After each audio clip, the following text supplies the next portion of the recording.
Yes, good morning, good afternoon, good evening, and welcome into a very special edition of GarageBand Weekly here on Studio Live today. My name is Pete Johns, and if you want to find out what Apple just announced with their big Mac update, well, guess what? We're going to cover that in excruciating detail. No, it won't be so bad. In fact, I'm going to skip over all of the hyperbole, all of the additional, shiny words that they tend to use in these announcements and give you just the facts. We're going to dive into that in just a little while. But first of all, we're going to do some news and notes because why not? That's what we do around here. And news note number one is, guess what? Yeah, it's Mac Week. So if you haven't caught up on this stuff, so originally, just behind the curtain stuff here, instead of what Apple used to do, which is like a big event that's like a live thing, instead of what they've been doing more recently since the COVID times, which is releasing a video presentation that everyone watches at the same time, they've decided this time around they're going to do these little chunks. They're going to do a whole week. They're going to own the news cycle for the entire week. It's pretty smart. If you want my true opinion, it's a pretty smart way to go because it means that they can just own everything. For the next 5 days, it's going to be announcement, announcement, announcement. Like all 5 days this week, there's going to be Apple news, which is kind of cool because usually the announcement comes out, we all get very excited about all the different products, and then by the next day, it's like, old news, yesterday's news. Whereas now we got tomorrow's news tomorrow. So what are we expecting over this Mac week that I'm calling it? Well, we got an iMacs today. We'll talk about those in more detail in a moment. We're likely to get new MacBook Airs, likely to get new MacBook Pros. The fact that there's potentially 5 different announcements though, that gives me some hope that there's going to be the Mac Mini, maybe the new redesigned Mac Mini, and maybe, just maybe, a new Mac Studio or Mac Pro. That wasn't in the original plans, or at least not what has been leaked. So don't expect that. Day 5 is probably going to be a new Vision Pro update or something. Or maybe one day is just Apple Intelligence. They're just going to go all in on Apple Intelligence, potentially. We will find out. But guess what? Keep it locked, keep it tuned into this channel because I'll be doing videos every day breaking down everything that happens. So after today's show, I'll be doing a quick sort of bite-sized video just going, here's all the things. And then you can keep up to date. So make sure you stay tuned to the channel for that. The other big news is that Apple Intelligence, that thing, that Apple Intelligence thing, well, guess what? It's now available. Yes, you can now update. You can now update to iPadOS 18.1, iOS 18.1, and macOS 16.1. That's the Sequoia edition. So if you have been just champing at the bit to get your teeth into Apple Intelligence, this isn't really it. So if you missed the memo, there's not a whole lot that's in there already. The 2 main features of Apple Intelligence now are writing tools, which I must admit I've tried to play with and I haven't even really got to work yet. So if you really want some help with your writing, you can use the Apple Intelligent writing tools. And the other one is the Siri. You can now, instead of talking to Buggerlugs, instead of saying, hey, Buggerlugs, you can now just tap and type in. So if you're in a public space and you don't want to say nearest place for bum cream, you can just say, hey, Buggerlug. Then you can just say tap and type in, pharmacy near me, need bum cream. And then you're good to go. So that's a thing. But what do we say, folks? Can you please say it with me? If you are in the middle of a big project, if you have critical work, if it's your livelihood, do not update. Do yourself and me a favor. And I say me because I'm the one that people come to when they hit that update button. They've got the FOMO. They want the new shininess, the new hotness. And then they're like, my plugin doesn't work. My app keeps crashing. I updated and I bricked my iPhone or my iPad or my Mac. Well, yeah, guess what? No matter how much beta or beta testing goes into things, yeah, there's still going to be bugs. There's still going to be little things around the edges. And guess what? If you're part of this community, you're probably not mainstream. For the mainstream, go for it. 99.8% of people will be absolutely fine. But guess what we do? We use our devices in weird ways. We use multiple audio unit plugins and we use Logic and GarageBand and we want to push our devices in weird ways. So if you're doing that, don't update. Look, you're grown-ass people. You can do what you want, but I'm telling you, Yeah, the amount of trouble, the amount of times that I've had to say this, and yet I still get the email saying, Pete, you know how you said not to update? Well, I did, and this happened. I'm like, I'm so sorry, but what? It's like when people don't back up. It's like, how many times have I said, back up your projects? Here's how to zip them and save them somewhere. Here's how to back them up to iCloud Drive. And then someone's like, oh, my phone fell in the toilet and I lost all my GarageBand projects. And I'm just like, why? Why did you not have them backed up? So, yeah, do that. Okay. The other news notes is that the new well, actually both of those come together. I put those as two separate note points, but yeah, Apple Intelligence is the only update that's really poignant. I guess the only other one that I'm keen to try out and will be in the near future. Now that I have an iPhone, not this one, sorry, this one. Now that I have an iPhone on 18.1, which is this one. I'm going to get my Mac Mini finally hooked back up, and I'm going to be testing out the iPhone mirroring. This is something that I think could actually be useful for someone like me who's a giant nerd and who uses all Apple stuff. I think it could be useful to be able to mirror my phone. So what you can basically do is have your phone away from you, but if, say, a notification comes in, or you know how something, you need your app, like you need an authenticator app and it's only on your phone, but your phone's in the other room, you can bring that up on your Mac window and actually interact with your phone remotely. So I think that's going to be kind of cool. And hey, it might even be cool for me here because I will be able to just throw it up on my Mac screen and display the wrong screen. That was just that was yesterday's Your Music Live. That screen. I have too many screens. So yeah, I would be able to like throw my phone up on that screen, and then I could do like a hybrid thing where I have part web browser and part screen. It's going to be fun. Probably not that relevant for many folks apart from me. You're sort of a bit behind. I'm still getting used to this. I'm using Ecamm Live for these shows. Still getting used to it. So there you go. That's your news and notes. It's all happening in the world of Apple, in the world of GarageBand, in the world of Logic Pro. Not so much. But if you have questions, we are interactive around here. So if you've got questions, I'm going to try and answer them. Or we've got our wonderful crew, our brains trust here, who know more about GarageBand and Logic and Apple than I'll ever know.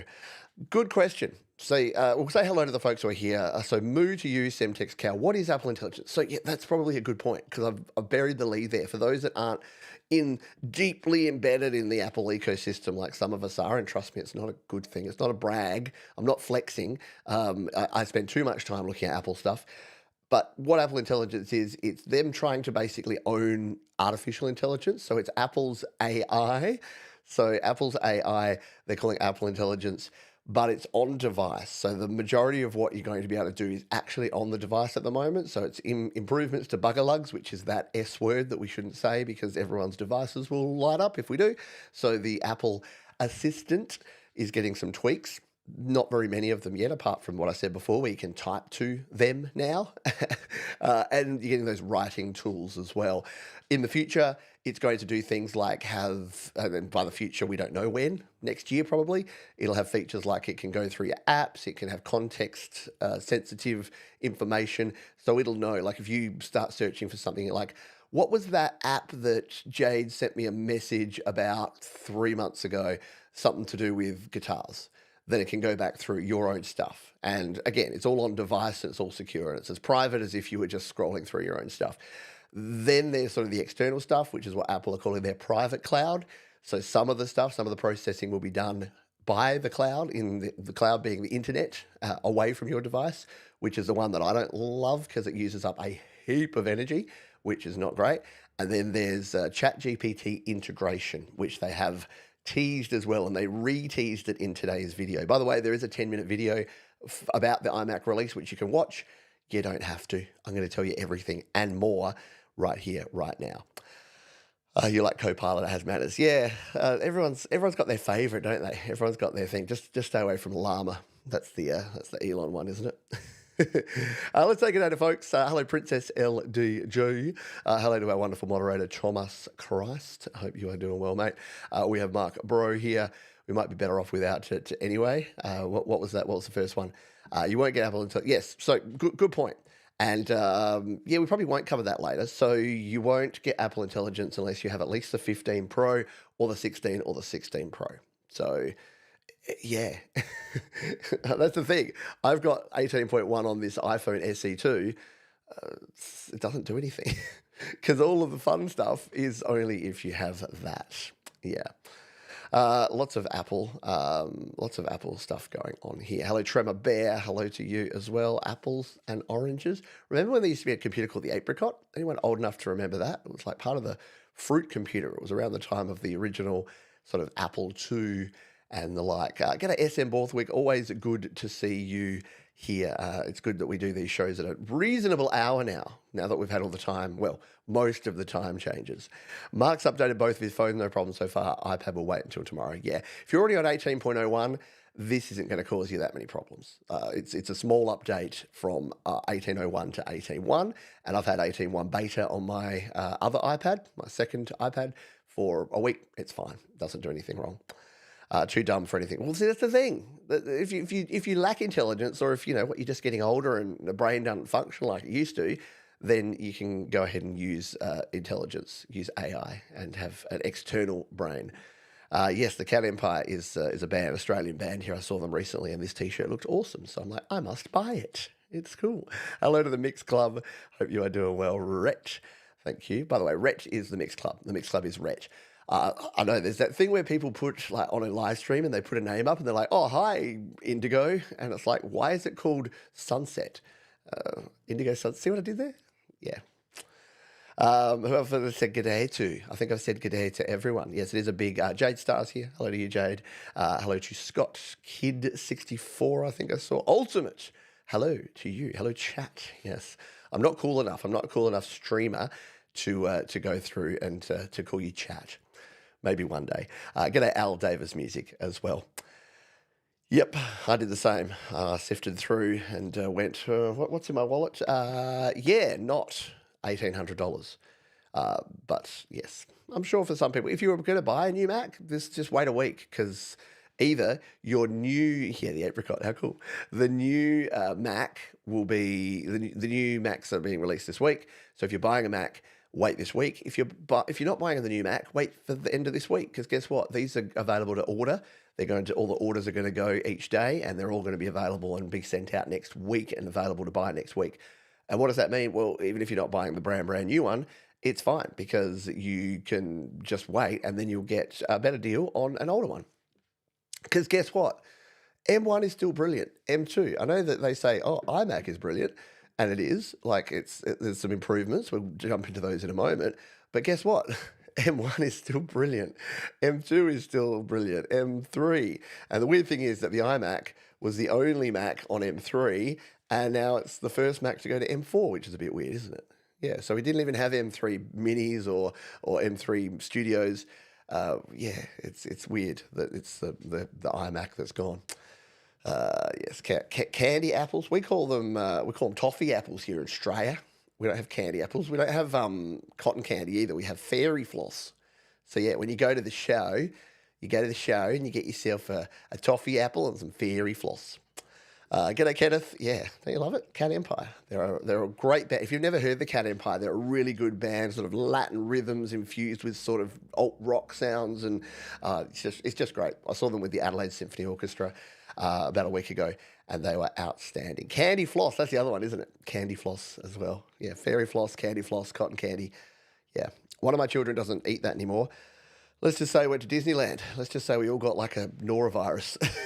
And we're like very unwell for a couple of days. Yeah, so there's that. Let us jump in here and start talking about our feature topic. So it is Mac Week, and we've had our first Mac announcement. By the way, I did mean to say, if you do have questions, by the way, put a big Q in front of your comment. That will just tell me that you have a question, and I will tag them and flag them as we go through. We did have someone yesterday, I don't know if they're here today, but yesterday on Your Music Live, asking about what Mac should I buy? And we'll sort of talk through that as we go through and as we talk about the updates and the notes from today, from the announcement. It will lead into what Mac you should buy. The short, easy answer is do not buy an Intel Mac. So right now, if you're looking to buy a Mac, even an older Mac, do not buy an Intel-based Mac. We are now at the point, I think, where unfortunately, And yes, technically, you could still run things like Logic Pro and GarageBand on an older Intel Mac. And if you have one and you're using it, fantastic, more power to you. I think that's absolutely fine. But if you're actually in the market for buying something new, I don't think there's any value. Even if you can get it super cheap, you're going to be left behind. Already with macOS 15 and 16, we've seen some significant challenges as far as performance goes for folks using earlier iMacs and earlier Macs in general. So if you are buying, I would highly recommend that you go at least an M1. And once you hit that M1, don't stress about M2, M3, and M4 because M1 is still good. In fact, I would recommend, let's just answer it now. I would recommend, if budget is a concern, I would get an M1 with 16 gigabytes of RAM and at least 512 gig of storage, if not a terabyte, over and above any M2, M3, or M4 with minimum specs. I would spend your money speccing up on your memory and on your storage space. I wouldn't spend money speccing up on your processor. Why? Because the vast majority of creators out there right now, people like me, people like you, are not even pushing their M1s to the limit as far as that chip goes. However, you are going to run out of memory and you are going to run out of storage space quite quickly. So if you've got a decision to make M1 versus M2 or M2 versus M4, go the earlier processor and upgrade, get something with more storage and more memory. If anyone disagrees with me on that, please let me know if you've got other experiences, because this is just my opinion. But it's a pretty valid opinion because, like myself, like Thomas Christ, our moderator here, we bought base level 8 gigabyte 256 gig Mac Minis, and look, they work, they're great, they're excellent tools. But in hindsight, would I have stretched the budget and tried to get a little more storage and a little more RAM? Yes, I would. And is excited to get the Series 10 Apple Watch. They are really good. Yes, Apple Watch. I mean, Apple Watch SE is really good, to be honest. I had an SE, now I've got a Series 10, and yeah, they're both great. They're both great. Candy floss is like to floss it out. Just got 12 apples. Pies are cooking. Apple pie is one of my favorite. Yeah, I know the food at Disneyland. I think it was $12 or something. Yes, Series 10. I got the Series 10, and it's good. It's got so much stuff. I use about 20% of what my watch actually does. 80% of it is stuff I don't understand. Yes, I know. This is the cooking channel. We're talking about apples, talking about fairy floss. It's going well. Colourful Energy. Was you? Yeah, you did the work with Weltenkinder, the song we played yesterday, I think. Am I making that up? If I am, I apologise, but there was a really cool song yesterday. And if it was you, kudos. Good job. Yes. M1 and more RAM, bigger SSD would exactly be more than enough for the vast majority of people. Yep, more memory. More memory is definitely best because you will hit the memory wall. You'll hit the storage and the memory wall before you hit the processor wall for the vast majority of people. All right, let's go through. Halloween treats with Pete. I went to Aldi yesterday, so we're getting way off track. This show, GarageBand Weekly, is my most getting off track show, but I went to Aldi yesterday, and they've got some fun stuff there. So many cool, like, weird treats and chocolates and just different things, and they've all got the most hilarious names. Aldi for the win. It's like a food version of IKEA. Oh, and IKEA, I went there the other day. Their vegetarian and vegan meatballs are really good, top notch. Anyway, iMac was announced at a ridiculous hour. So I'm not getting up to live cover these events because they're doing them in the morning and it means it's the middle of the night. So I get up in the morning and I read the press release and I watch the video, and here's the deal. It's an M4 iMac. So the iMac now has M4. Let's show you. Let's show you the screen while we talk about this. So there it is.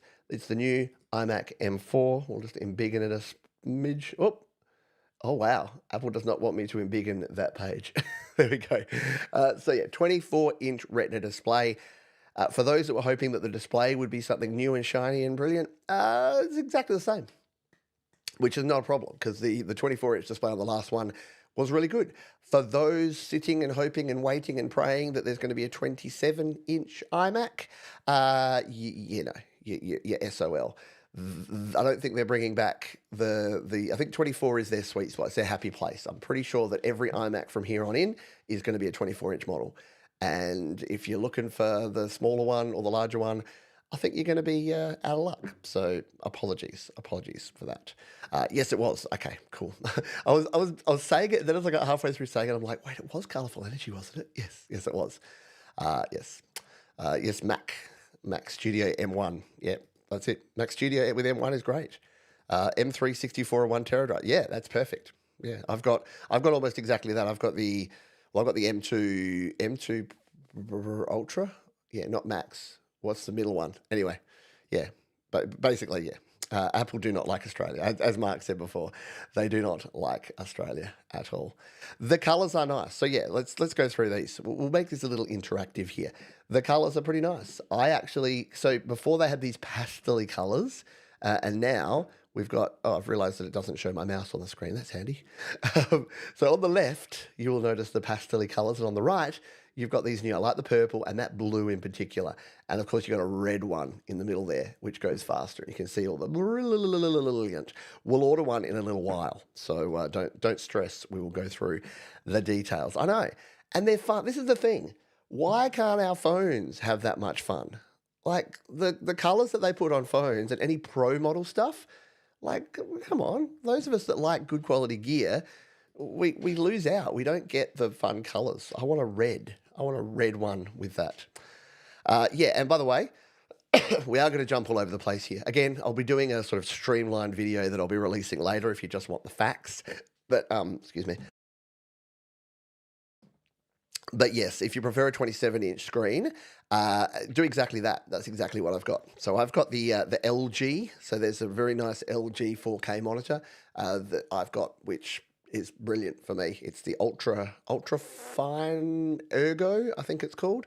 It's basically it's about a quarter the price of the Apple Studio display and almost as good. So if you're looking for that, the LG Ultra series, ultra fine, ultra ergo, something like that. I really must add that because people have been asking me about it because I did have an Apple Studio display on loan from Apple and it was wonderful. It was lovely. And when I gave it back, I thought about spending $1,700 and buying one because it was almost worth it, but then no.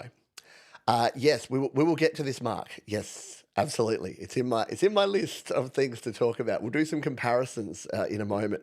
So the good news, if you have been following along at home, you will know. Okay, there's the colours. Let's look at these colours for now. So the colours are delightful. Let's look at that lemon. Oh, I like it. That has nothing to do with anything, but it does because this is what I was going to talk about next. So the camera there, we're a bit too zoomed in now, aren't we? Let's zoom back out. The camera now, 12 megapixel. Can I get a hallelujah? They have finally replaced the potato. So every iMac in the M series, right up to the M3, had a 1080p absolute potato of a camera in the front there. And it looked garbage. And everyone complained about it. And everyone said, Apple, it's 2023 at the time. Why on earth are you putting a 1080p potato as a camera in your flagship iMacs? And they said nothing because why would they?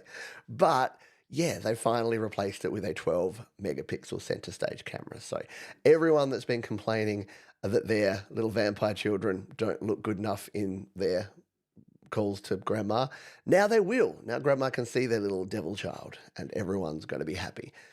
And yes, strikingly thin design, the world's best all-in-one desktop. Too thin in my view, but it has retained, get this, I was a little worried, it has retained the headphone jack. Hail, yes, you still get a headphone jack. You can still, without an audio interface, plug in decent quality headphones and get sound out of your iMac. So, hurrah. Let's take a closer look at it. There you go. It comes with either the Magic Mouse or the Magic Trackpad, and the little keyboard there you can upgrade to the bigger keyboard, the one that I use, the big one. I need a number pad. I don't know about you, but I just need a number pad, so I paid far too much money to get the Magic Keyboard with the number pad. But it comes with the smaller one, and it has a lock button, but only the upgraded version has Touch ID. We'll get to it in a minute. I'll tell you what that means and why. So what would I go with? I would probably go, see, so it's pink and orange. So there's not actually a red one. You get a pink or an orange. I don't know. I kind of like the muted blue. I think that's probably what I would get if I bought one. I'm not buying one, just so you know. But yeah, the blue one looks kind of nice there. Um, Imagine the people. What sort of person do you have to be to just get it in silver? They're like, we have 6 colors and silver. It's like silver, please. I suppose in an office, yeah. If it's a really boring office, you're an accountant, and you're using it. But let's be honest, accountants are not fun enough to use Macs at all. Apple Intelligence, a breath of fresh AI. So as we mentioned earlier, Apple kind of are leading with Apple Intelligence, with AI across a lot of what they're doing. And the problem there is that it doesn't actually do much yet. So writing tools, natural language search and photos, yeah, that's fine, but that's about it. That's about all we've got because we don't have image playground, so you create these cool images yet. We don't have custom emojis. We don't have any of the additional stuff. We don't have ChatGPT integration.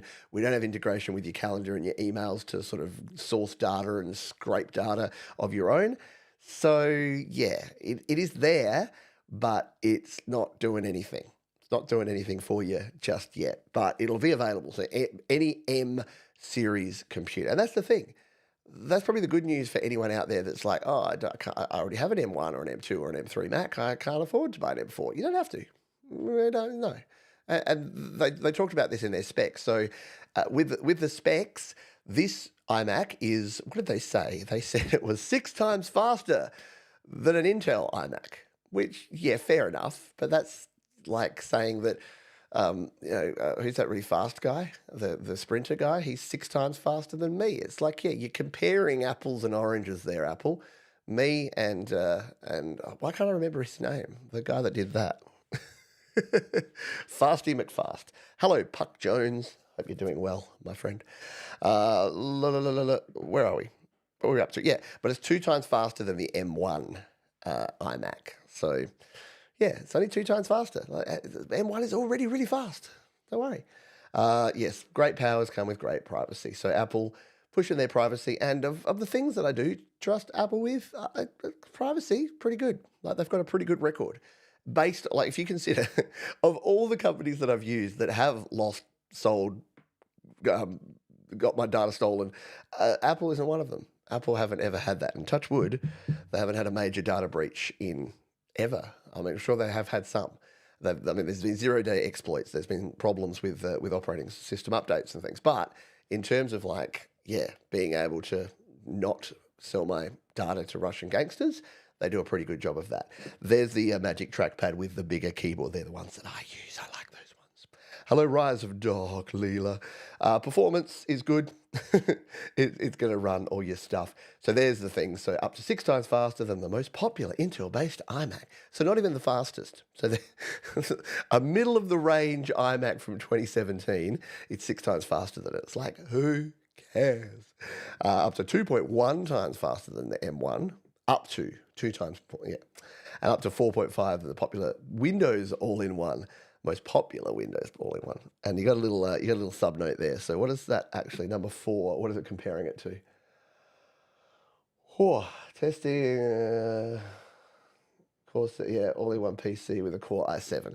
So yeah, look, you got to take this stuff with a grain of salt, don't you? Where were we up to? There you go. Accessories. No, we were further up, weren't we?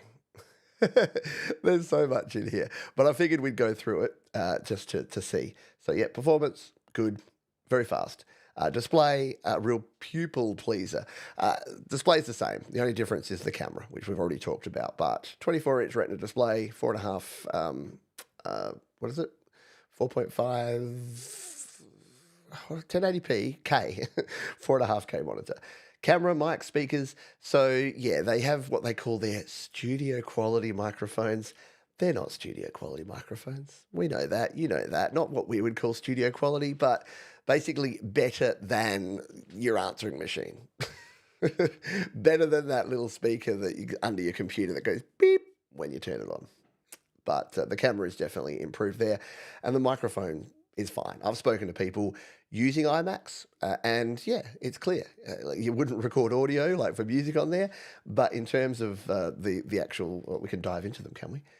There you go. In terms of just decent quality audio and decent quality playback, if you don't want to plug stuff in, speakers and audio interfaces, it's serviceable. Lots of apps. Yes, you can use apps with your Mac. The mirroring, this is something I do want to try with the new Mac OS Sequoia 16.1. This is that iPhone mirroring I was talking about before. Yes, good reminder, Leela.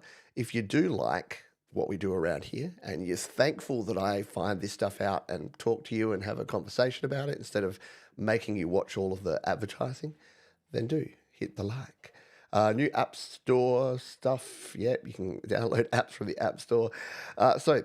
Magnetic attraction, a color-matched power connector magnetically and effortlessly snaps into place. So yes, it does use MagSafe to connect there. This is new. We did suspect it. I did assume that this would be the case, and this is likely a window, a view into. I would be very surprised if any M4 Macs have USB-A ports at all. I think we're at the point now where every Mac is just going to be Thunderbolt and USB-C. So is that a problem? Not really, because even if you've got older USB-A gear, it is completely cross-compatible. So you can just get an adapter and plug your USB-A gear into a USB-C port, and you'll be totally fine. So for me, it's things like, actually, I'm running very low on things that actually don't use USB-C. In fact, yeah, even down to my interface now, my camera, the Logitech Brio, is USB-C. My interface is USB-C. I think I use USB-A cables with some of them, but yeah, I think I'm well and truly out. The only thing I have still that is USB-A, is my adapter to show you my iPad. So all I'll need to do is get a cable that I can plug my USB to HDMI adapter. And hey, there's probably HDMI to USB-C adapters out there. So I could probably just update that if I wanted to. But yeah, there's not much left that's USB-A. And again, you can adapt pretty much anything from A back to C. But keep that in mind, that you don't have USB-A anymore. Oh, it's so hard to say goodbye to USB-A. Accessories at your desk. Yes, you can have all the accessories. There's never been a better time to upgrade. And this is interesting. So it gives you this where it's like, what have you currently got? Ooh, what are you using? Are you on a 2019 one? And then you can see what you get different. Yeah, I don't know. I think you can upgrade. So you can usually trade in an old computer if you want to. Built for Apple Intelligence, advanced security with Touch ID. Yeah, Apple trade-in. You can find out what your device is worth there as well. And that's it. So we're going to go and we're going to go shopping in just a moment and to buy one. Not really, but we're going to fake buy one. We're going to check it out and see what it would cost if we put one together. Is it time to update my iPad to 18? Probably not. You can. Most of the bugs have been ironed out. If you're not in the middle of a major project and if you want to just try out the new features, 18.1 is pretty stable. We've had 3 iterations of iPadOS 18. I did say to people, we're now at the moderate. So if you were aggressive, you would have done it immediately. And if you had an iPad M4 like mine, you might have bricked it. If you were going moderate, you do it at the 0.1. So that's the point where a lot of people will come on board. And if you're going conservative, so if you're still working on major projects, if like Leela, you use a lot of apps, a lot of different apps that you want to make sure continue to work, there's not enough in here for you to ruin your day and potentially not have apps working. So yeah, upgraded 2034. There you go. Exactly. If you wait too long, you'll never update, will you?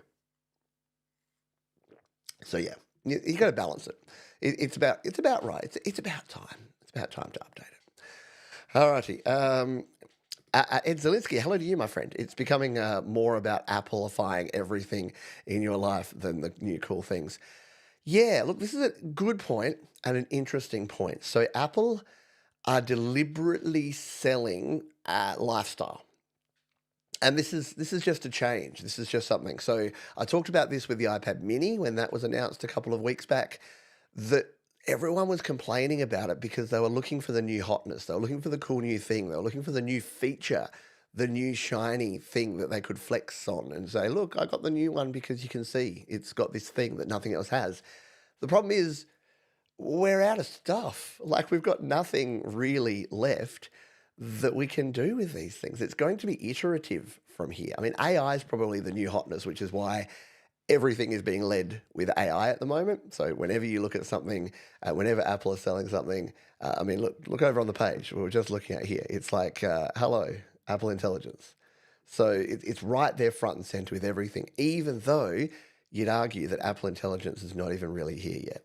It's sort of a bit here, maybe. But yeah, it is. It's about, and look, it's working for me and it won't work for others. And this is the thing. I was watching something completely unrelated. It was hockey related because I'm a big hockey fan, as many of you know. So I was watching a YouTube channel called The Hockey Guy, really good channel. And he does this power rankings video every week. And then he did a video today on justifying how he does the power rankings. And I'm like, this is so unnecessary because he is a person with a subjective opinion saying that this team's better than this team. And then other people are arguing with him. And it's like arguing with someone about what they think about something subjective is so pointless. It just doesn't make sense. Don't know where I was going with that, except to say that yes, some people, oh, that's what it was. Some people will love Apple. Some people will use Apple. Some people will hate Apple. And guess what? That's fine. We're actually very lucky that we have choice, that we actually have competition. This is why monopoly equal bad and competition equal good.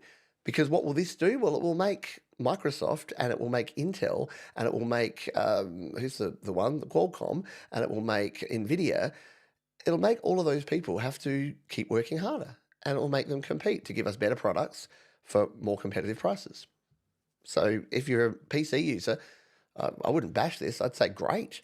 All right, now time for you to step up, Microsoft. Time for you to step up, Intel. We need you to try and match this stuff. So there you go. Glenn Fricker did a good video on why he prefers Apple for recording. Yeah, I've seen some of Glenn's videos. Did he get very angry about it and yell and scream? Very weird. If you listen to him, like his produced stuff, he's like that. It's a character he plays. Rick Beato, I think, is actually a grumpy old man. I think Glenn Fricker is actually just a mellow dude that just knows how to play a character. It really has. This is the thing. Technology has delivered us everything that we could ever want. Like, if 20 years ago you said what this could do, you'd be absolutely blown away. And now when we get a new one and all that they've changed is added a few megapixels to the camera and added a new button, we're just like, oh, worst update ever. It's like, yeah, whatever. Exactly. Yep. Just do something different. And that's the thing. If it's making you angry, go do something different. It looks like I'm on the Titanic. I didn't change my background from my happy hour show, and I was doing like a crooner's happy hour show. So I'm like, I don't know. I kind of like the irony of being somewhere so old school looking, talking about new technology. It doesn't really make sense. Yes, I want an iPad Quantum. I want an iPad that's a chip that they just inject directly into my brain, and when I close my eye, I just see an iPad screen and I can like interact with it Minority Report style. And that's the other thing is the irony of it all is when Apple do bring out a prototype revolutionary product like the Apple VR thing, then people bag it. They're like, oh, this is terrible. This is the worst thing. Oh, why are they doing this? Who's this for? Who's it for? You whiner, you complainers, the people that say, oh, there's nothing new in technology. And they're like, here, something brand new, something that's never really been done before. And you're like, boo, looks like you're wearing a nerd helmet. It's like you just can't please some people. That's why I stopped trying a long time ago. Yep, the incremental drip. Exactly. We're not going to have the revolutions anymore. It's going to be the evolutions. Yeah, exactly. You know what? I don't care if my chef knows anything about DAWs. In fact, I hope they don't. Well, not hope, but hopefully they've been working on their craft to make me a more delicious apple pie and not worried so much about whether they should use Logic or GarageBand. There are a lot of chairs, baby. I like these images because I make them with Bing AI image generator, which this guy here put me onto. And I thought, Bing, yeah, right. And then I use it. I'm like, oh, this actually works really well. These things look like real stuff. Like it's got much a better engine in terms of getting realistic stuff. Yeah, that's the thing. You don't get too many of the of the three nostrilled people. And the, oh God, there was a video I played from Gordon Lee Weaver on Your Music Live yesterday that had this choir that's still haunting my dreams. This weird faced child that their face was kind of melting as they were singing. It was terrifying. All right, what else did I have here in my notes? So, yep, camera, 2 times faster, 100% fiber-based packaging. So that's a good thing. They've actually removed, and it's funny. I bought a TV, and I bought a TV from LG, and in fact, I bought my monitor from LG too. And the packaging, I was blown away by how much plastic and foam was in that packaging because I'm used to Apple now, where it's like it's a cardboard box with maybe another piece of cardboard in there, and that's it. And everything's paper and cardboard and 100% fiber based and recyclable. And then I'm buying these other things, and yeah, the amount of packaging and plastic twist ties and just, it's insane. So I think that's actually a good thing. And I think that, again, they're setting the standard by which others will be judged. Because now, when I open something, look, and I don't care about the whole, we made the friction exactly the right amount. Like, I'm not really into that kind of wankiness, but I am into the fact that when I look at other products, plastic, plastic, plastic. And I look at Apple, none, like no plastic at all. And that's a good thing because, plastic is going to be a problem for us in the future. G'day, Sean Chandler. Hope you are doing well, my friend, of the Chandler Brothers fame. If you haven't hit the thumbs up button yet, we've got about 20 minutes left. If you've got any questions, you're welcome to ask those as we go through and talk a little more about the iMac, and we're going to price one out in just a jiffy. New colors we've talked about. 16 gigabyte base RAM. This is welcome news. And I predict, I'm putting on my crystal ball hat, which is not a thing. I predict that this will be the future standard. I don't think we're seeing any more 8 gigabyte memory, mainly because they're leading with Apple Intelligence. So the iMac used to have 8 gigabytes of RAM as standard, and you had to upgrade to 16. They're now giving you 16 gigabytes for the same price, for that $12.99 price tag, which I don't think I've even spoken about, but $12.99 is how much it costs, US dollar bucks. A lot more here in Australia, because Australia. You can pre-order it today, and it will be available next week. But yeah, back to the 16 gigabytes of RAM. This is going to be the new norm. I think that your new Mac Minis, you won't see an 8 gigabyte. And I think with your new MacBook Airs and MacBook Pros, I don't think you're seeing 8 gigabytes because I think they're realizing, like I said earlier in the show, that is going to start being the bottleneck. The bottleneck will not be the processor, it'll be the memory, especially if you're starting to do a lot of. And I like the fact that Apple are really pushing this because it takes a lot less energy to just produce a chip that has an extra 8 gigabytes of RAM on it than it does that every time that you're running out of memory, pushing all of that processing to a server farm that's somewhere sucking in so much energy that it could probably power a small country.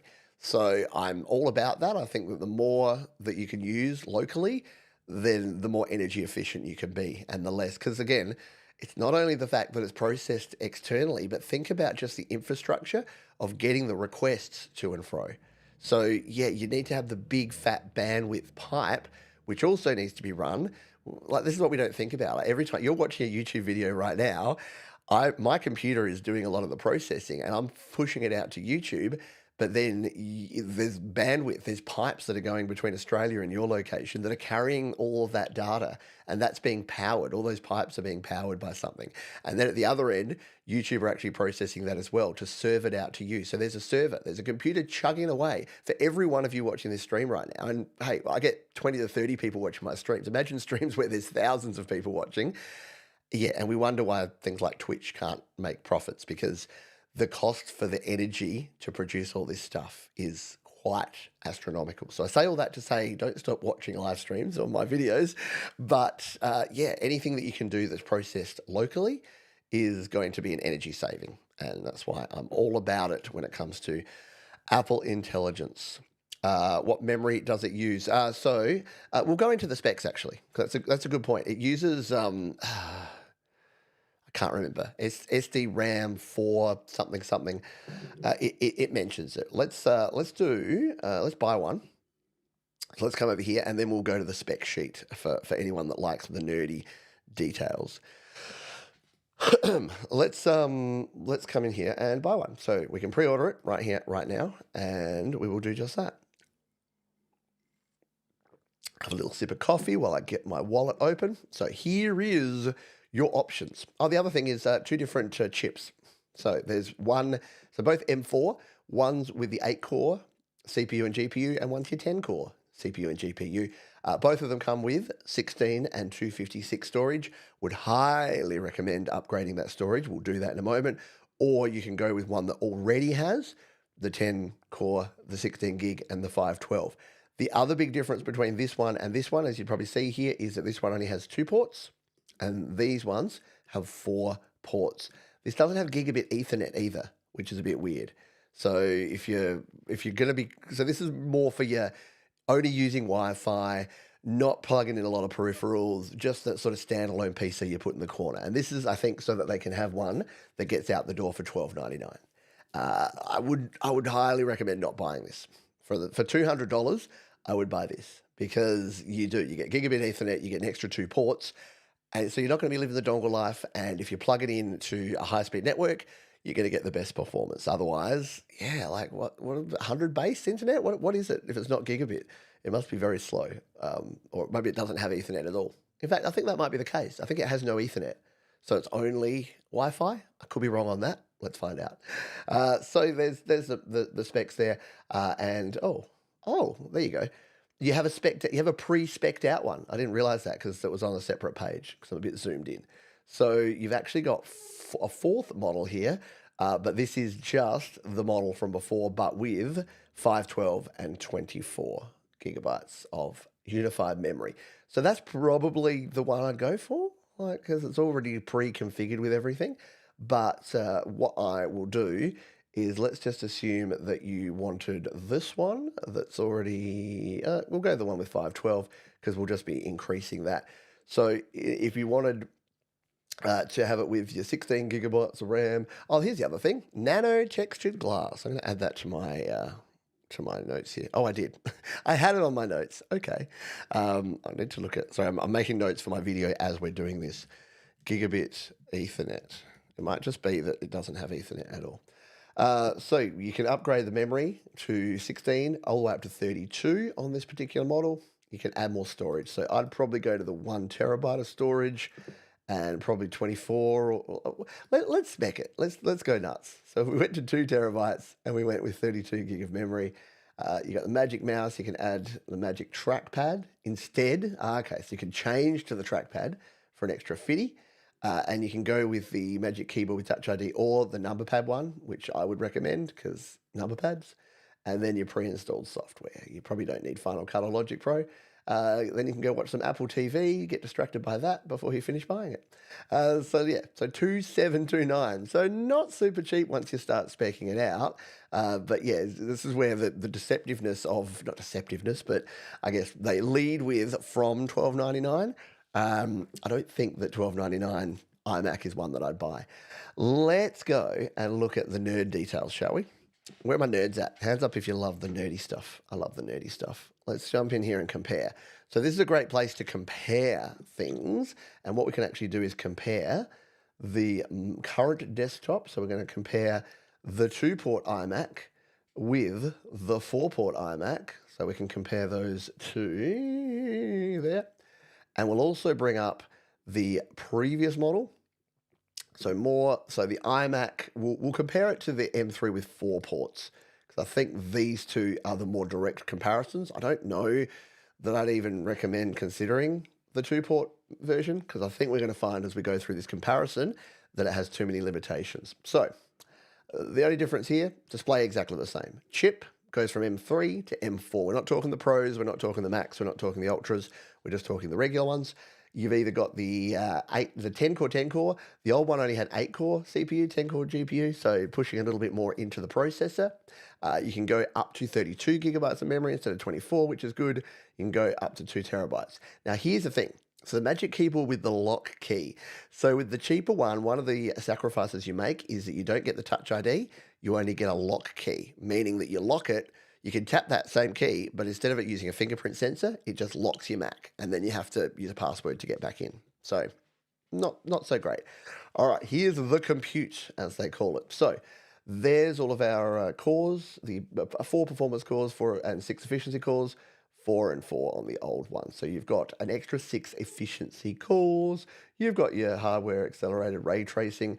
Memory bandwidth is faster, 120 gigabytes per second versus 100. And there's all your media engine stuff, all exactly the same.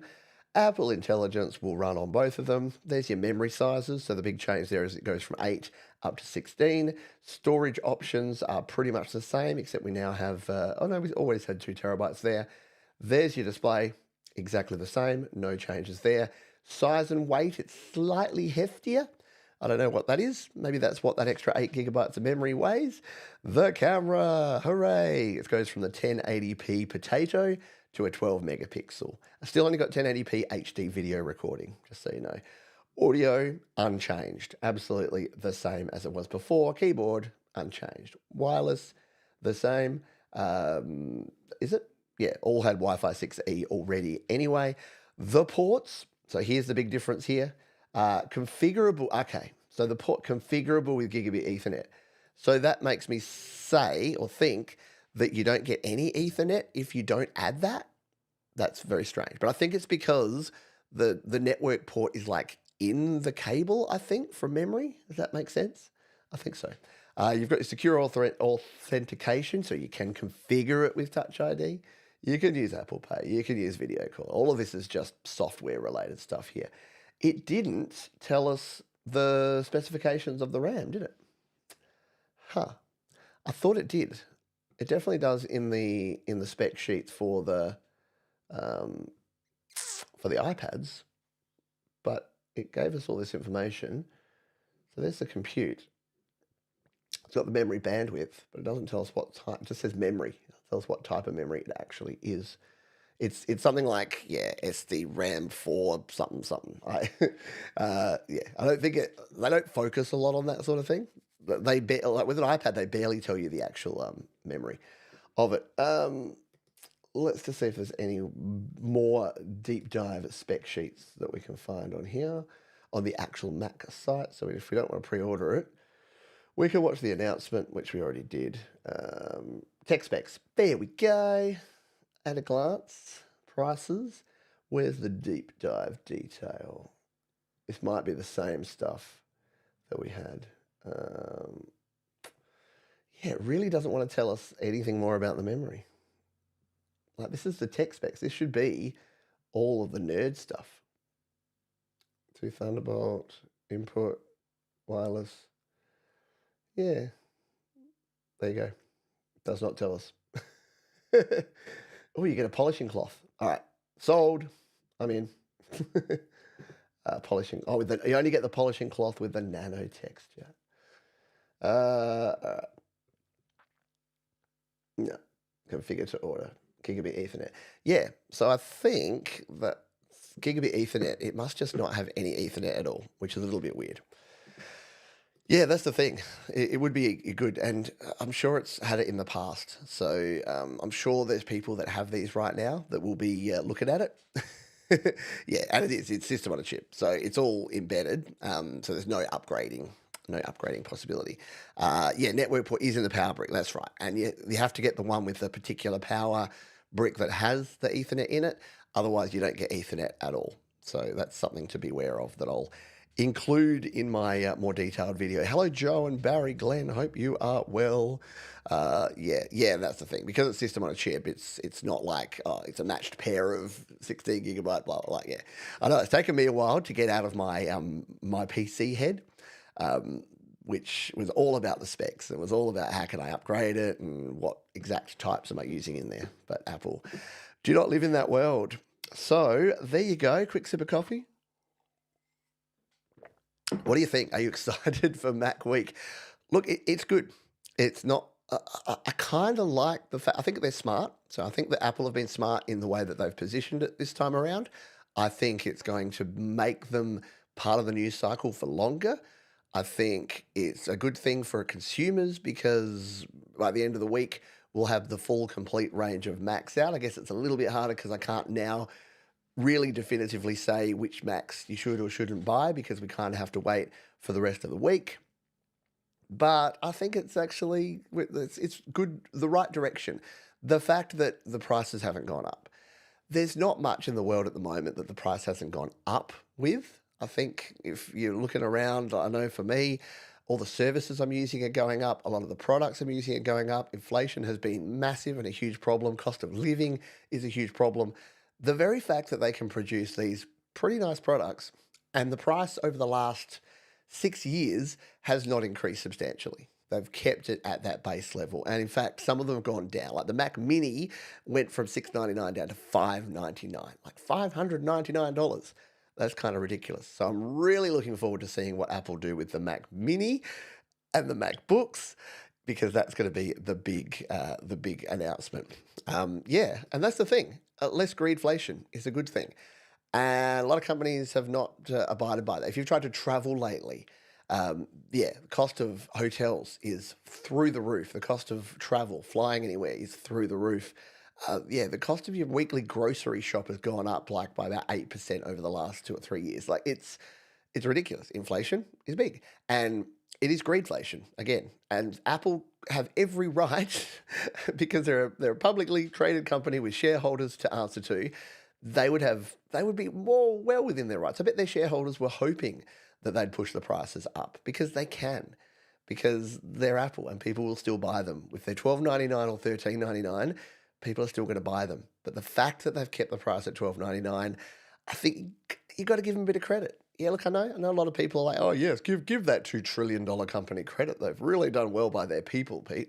But they could have done worse, I guess. Like in terms of the way that they manage things and the way they manage their company, it's not, again, the bar is not particularly high. When you look around at the Amazons and the Metas and the X's of the world, the standard's not exactly super high. But Apple still reach for high standards regardless. They don't let themselves drop just because the people that they're competing with and the companies in similar industries are doing bad things. They're trying to do the best they can. Very good. You don't need to freak out, Ruben. You need to go to the GarageBand Guide. Our mate Patrick over at the GarageBand Guide has everything you need to know. If it's your first Mac, it'll have GarageBand pre-installed. You load it up, and then you load up a bunch of Patrick's videos, and he tells you everything you need to know to get started on GarageBand for the Mac. You'll be good. That is going to do it for this one, folks. Yeah, nice in, out, talking about all these updates. Look, I know we will return. GarageBand Weekly will get back to making music again once Apple get through all these announcements. We'll definitely be doing more music making throughout November and December. It's just been a little bit of update time with all the new updates to iPad and iPhone and now the Macs. Once we get through this stuff, once we're into the next month, we will definitely have some more. Shout out to my patrons. I'll be doing some Patreon live stuff tomorrow. You'll get notifications in your inbox if you can make it along to that live or on the replay. Would appreciate seeing you there. If not, no dramas. And if you do, as always, hit me up on my Patreon inbox if you are a patron of mine, because as I always say, that is one of the first places I check. So if you need help and you are a Patreon or you're a member, hit me up. Always happy to do my best to help. Can't always solve every problem, but will always do my best to help. That is going to do it, folks. Please be kind to yourselves. Please be kind to others. Keep creating. And I'll see you next time here on GarageBand Weekly. Bye for now.